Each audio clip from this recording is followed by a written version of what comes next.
The tent smelled of vinegar and burning juniper, because the physicians had ordered both, and neither had stopped the dying.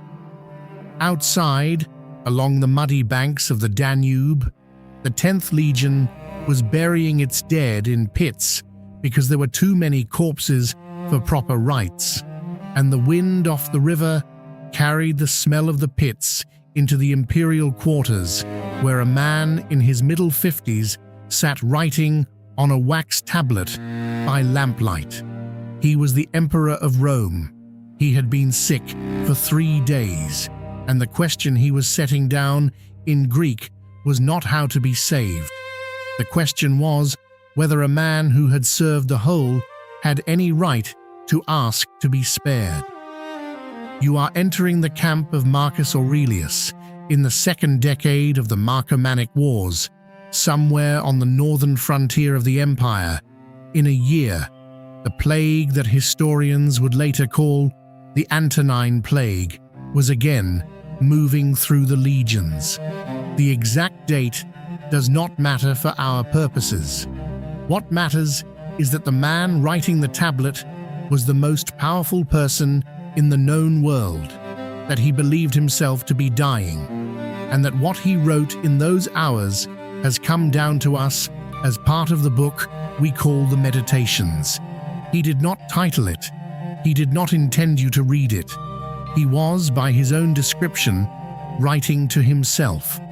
And what he wrote, again and again, in passages we will hear together in this hour, was a single principle stated in many forms. The principle has a name in the Stoic tradition, though Marcus rarely names it directly. We might call it the indifference of death in service of the whole, or, in plainer speech, the willingness to die without protest when one's part in the larger order has been played. It is not resignation. It is not the courage of the soldier on the field who dies for honor or for comrades. It is something colder and, in a way the modern ear may resist, more generous. It is the willingness to be subtracted.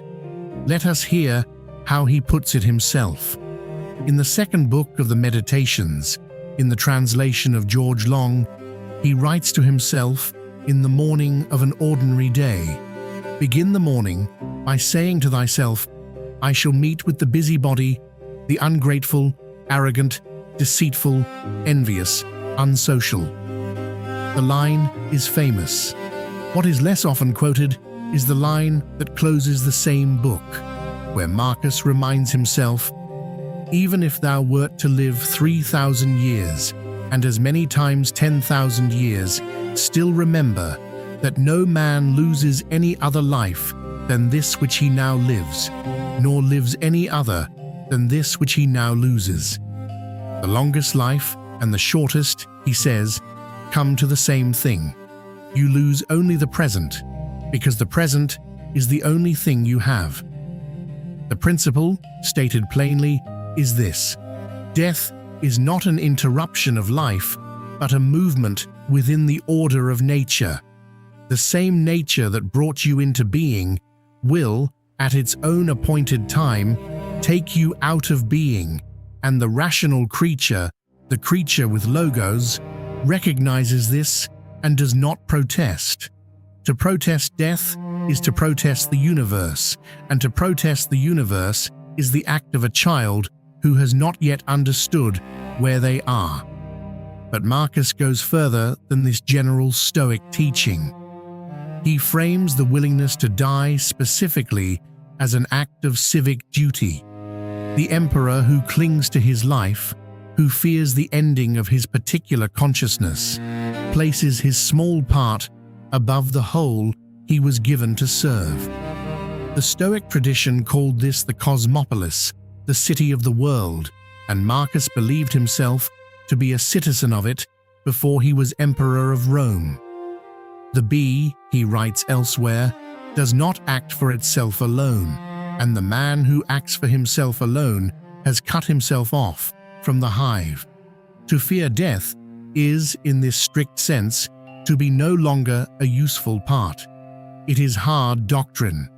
Let us not pretend otherwise.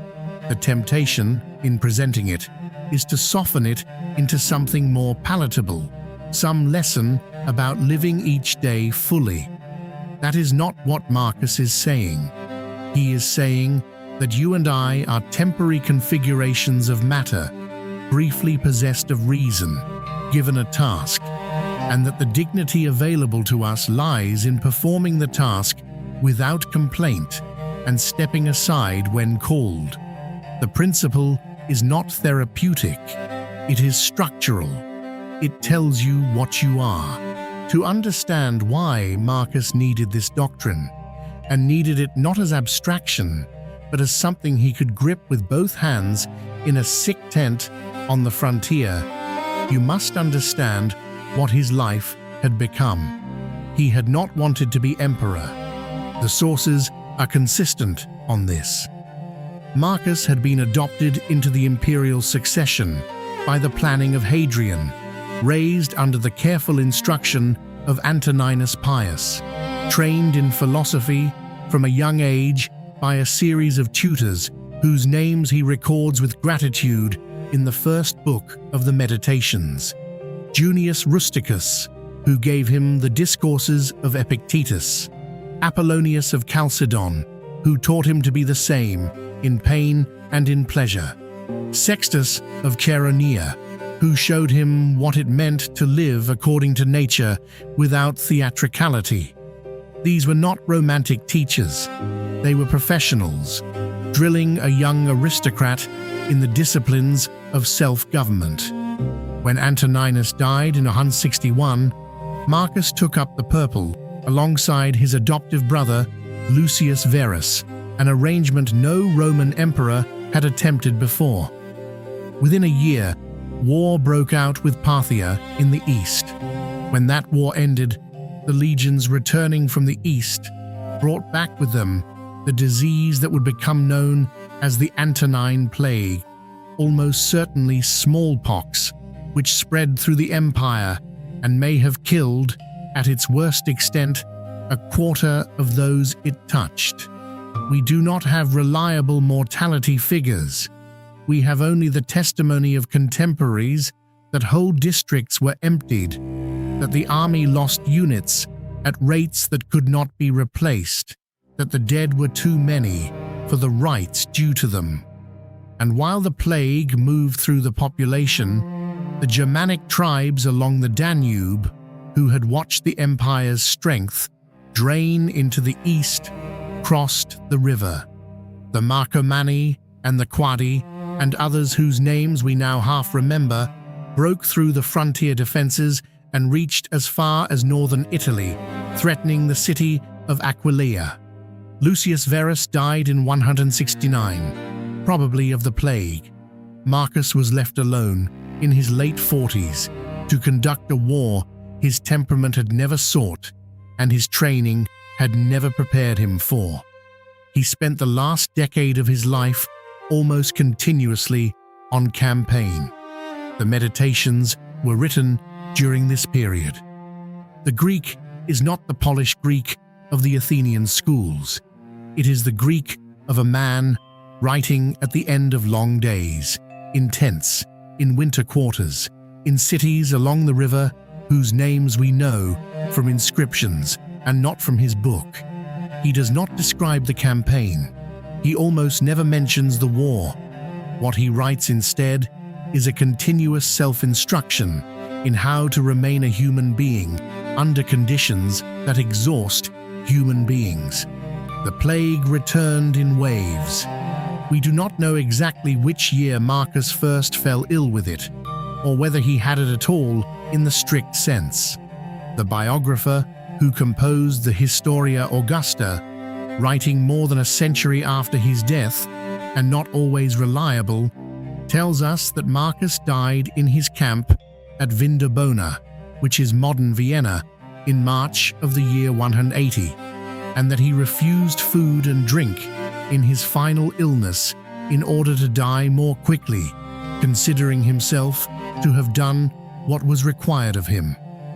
Whether this last detail is true or a literary flourish We cannot say. What we can say is that the man who composed the Meditations had thought deliberately and repeatedly about how to die without disgracing the philosophy he had spent his life trying to practice. And we can say that he was not in good health for most of the years in which he wrote. The ancient sources mention chest pains, stomach trouble, sleeplessness, dependence on the medicines of his physician Galen, who attended him for parts of the campaign. He was not a robust soldier emperor in the mold of Trajan. He was a thin, tired, increasingly ill man, conducting wars he did not enjoy, presiding over courts and councils, signing the death sentences his office required him to sign, and writing at night in Greek by lamplight on the question of how to remain useful while he could and disappear without protest when he could not. The tent we imagined at the opening of this episode is therefore not a single scene. It is the condition of the last 15 years of his life. The vinegar and juniper were the medicine of the age. The pits beyond the camp were real. The wax tablet is a reasonable inference from how composition worked in the 2nd century.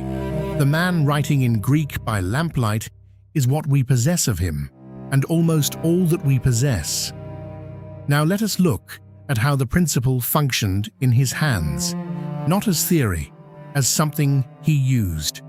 The Meditations return to the subject of death more often than to any other single subject. By one count, more than 70 passages in the 12 books address death directly. This is not the morbidity of a frightened man. It is rather the discipline of a man who has decided that the fear of death is the foundation of nearly all other fears, and that if he can settle his account with death, he can do the work in front of him without distraction. Consider this passage from the 4th book, in Long's translation. Think of the universal substance, of which thou hast a very small portion, and of universal time, of which a short and indivisible interval has been assigned to thee, and of that which is fixed by destiny, how small a part of it thou art. He is reducing himself, deliberately. He is making himself small in his own eyes, not to humiliate himself, to free himself. The man who knows he is a small portion of the substance does not believe his death is a catastrophe. He believes it is a return of the borrowed material. And again, in the same book, it is a ridiculous thing for a man not to fly from his own badness, which is indeed possible, but to fly from other men's badness, which is not possible. The same principle that governs his attitude toward death governs his attitude toward the difficulty of other people. What he can change, he addresses. What he cannot change, he accepts. Death falls into the 2nd category because no act of will can prevent it, only postpone it briefly and at the cost of dignity. Watch how he uses the principle on himself in the morning. Many of the passages in the Meditations are clearly written as morning exercises. Procope, the slow forward motion of the apprentice in philosophy. He rehearses his death before the day begins. Thou mayest depart from life this moment, he writes. Regulate every act and thought accordingly. The instruction is not to dwell on death in any mystical or fearful sense. The instruction is to behave today as a person behaves who knows the day may be the last. Such a person does not waste the day on grievances. Such a person does not postpone the work of the hour. Such a person does not, in the technical Stoic sense, fear the loss of any particular thing, because they have already accepted the loss of the whole. There is a passage in the 9th book that I want us to hear with particular attention. Pass then through this little space of time, conformably to nature, and end thy journey in content, just as an olive falls off when it is ripe, blessing nature who produced it, and thanking the tree on which it grew. The olive does not protest its falling. It does not request more time on the branch. It does not consider itself wronged by the season. When the olive is ripe, the olive falls, and this is not the failure of the olive, but its completion. Marcus is telling himself, in the middle of a war he cannot end, in a body that is failing him, that the proper attitude toward his own ending is the gratitude of the ripe fruit. This is the principle in operation, not on a page, in a life. Now consider how this principle would have shaped the practical decisions of his office. An emperor who fears death is an emperor who can be coerced. He is an emperor whose advisors must flatter him about his health, whose physicians must lie about his prognosis, whose generals must shield him from the front. An emperor who does not fear death walks the camp, sleeps in the tent, eats the soldiers' food, holds the councils that need to be held, and does not require to be protected from the truth. The political consequences of the Stoic discipline are not abstract. They produce a different kind of ruler. We are told by Cassius Dio that Marcus refused to abandon the frontier, even when the war was going badly, even when his health was failing, even when he could have returned to the comforts of Rome and sent generals in his place. He believed his place was where the work was. The work was on the Danube. He stayed on the Danube.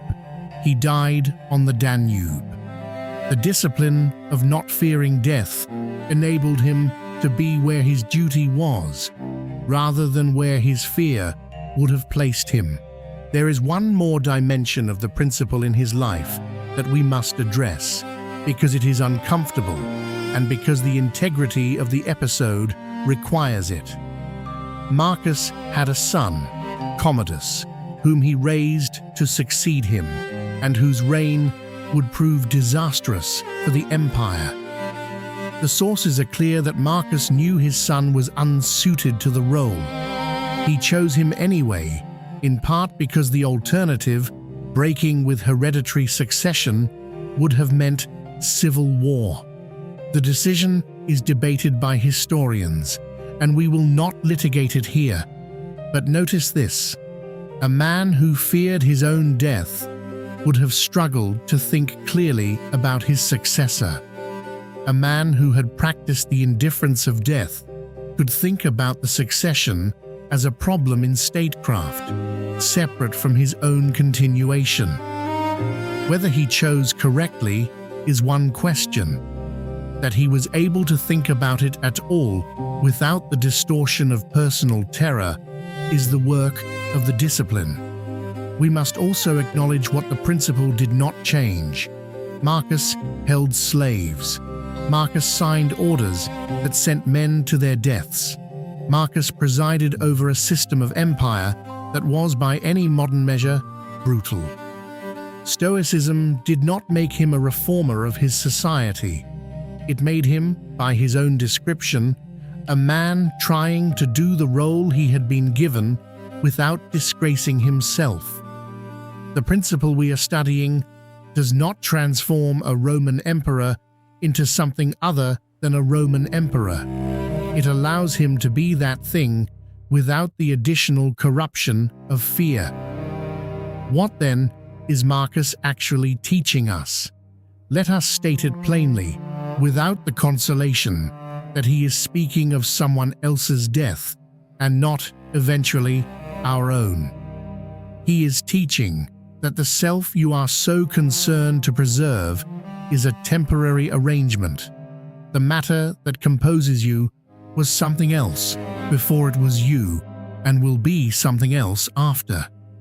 The consciousness you experience as continuous and irreplaceable is, in the universal order, neither continuous nor irreplaceable.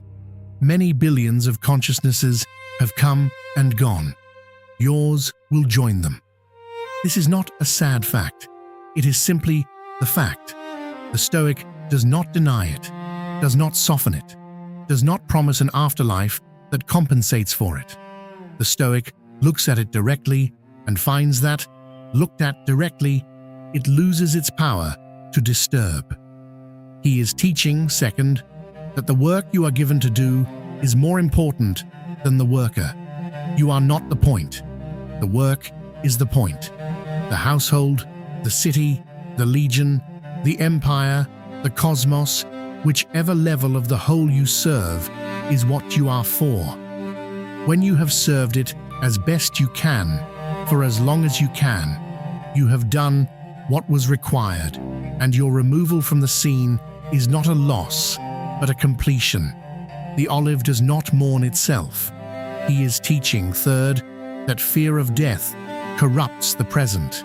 The man who fears death lives differently from the man who does not.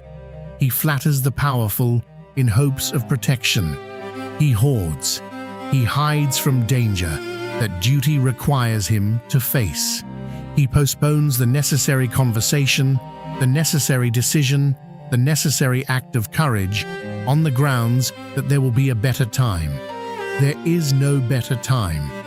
The Stoic does the thing now, because now is what he has, and because the thing needs doing, and because his eventual death does not exempt him from doing what is in front of him today. And he is teaching, fourth, that this discipline is not for special people. Marcus is not writing as an emperor. He is writing as a human being who happens to occupy the throne. The discipline applies to the slave Epictetus, who taught it to him through Rusticus. The discipline applies to the merchant in the marketplace, the mother at her work, the soldier on the wall.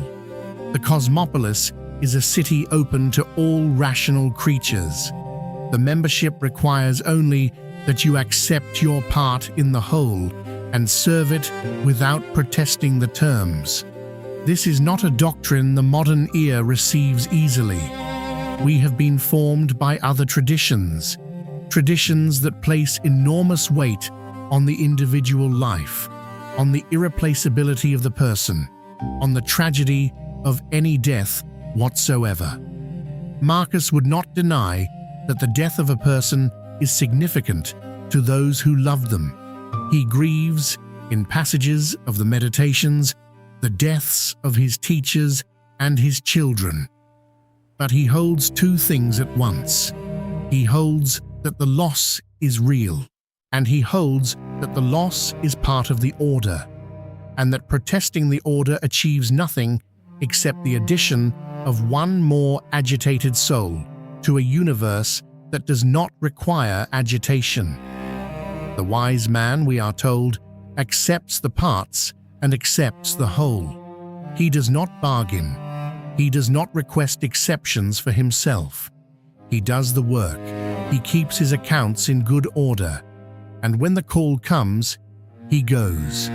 There is one passage of the Meditations I have not yet quoted to you, and I will close our examination with it. It is from the 12th and last book, written, we believe, near the end of his life. The long translation reads, "Pass on then to the consideration of the brief duration of our life. Our lifetime is but a point. Our substance is in a flux, our perceptions dull, the composition of our whole body subject to corruption, our soul a restless eddy, our fortune hard to predict, and our fame uncertain. In a word, all the things of the body are as a stream, and all the things of the soul as a dream and a vapor. Life is a warfare and a stranger's sojourn, and after fame is oblivion. What then can guide a man? One thing, and only one, philosophy. And this consists in keeping the divinity within a man, free from violence and unharmed, superior to pains and pleasures. doing nothing without a purpose, nor yet falsely and with hypocrisy, not feeling the need of another man's doing or not doing anything, and besides, accepting all that happens and all that is allotted as coming from thence, wherever it is, from whence he himself came, and finally, waiting for death with a cheerful mind, as being nothing else than a dissolution of the elements of which every living being is compounded. A dissolution of the elements, nothing more, nothing to be feared, nothing to be fought. The arrangement that was you, undone. The materials returned. The soul, whatever the soul is, dispersed back into whatever it came from. And in the meantime, while you are still arranged, you do the work, you keep your divinity within you free from violence, you accept what is allotted, and you wait with a cheerful mind. This is what the man in the tent was writing. This is the principle in his hand. We have come now to the close of our hour, and I would have you sit for a moment with a question. Marcus did not ask, in his sick tent on the frontier, whether he had been happy. He did not measure his life by what it had given him. He measured it by what he had given it, and by whether, having given what he could, he was now prepared to release it without complaint. The question I would have you carry with you is this: if word came to you today that your time was short, and that what remained to you was a matter of weeks or of days, what would you discover about the work you have been given to do? Not the work you chose, not the work you would have preferred, the work that, in the actual circumstances of your actual life, has been placed before you. Are you doing it? Or are you, in the careful phrase of Marcus, flying from your own badness by attending to the badness of others? Are you on the Danube, where your duty is? Or have you found reasons to be elsewhere? And then, the harder question: if the time came, could you fall, as the olive falls, without protest? Could you bless the nature that produced you and thank the tree on which you grew? Or would you, in that moment, discover that you had been holding on all along, treating yourself as the point of the universe rather than as a brief and useful part of it? Marcus does not require you to answer these questions today. He does not require you to answer them ever. He only requires of the student who has come this far with him that the questions be permitted to stand, that they not be deflected by the noise of the day, that they not be answered prematurely with the easy answers our age trains us to give. The man in the tent is gone. He died, as we noted, at Vindobona in March of 180, in a camp not unlike the one we imagined at the opening. The plague continued without him. The wars continued without him. The empire continued, and then, in time, did not. The book he wrote to himself survived by means we do not fully understand, copied and recopied through centuries he could not have foreseen until it reached us. What he gave the whole has kept. What he gave himself, he released without protest. This is what he taught. This is what, having heard, you may now do with as you will. Farewell.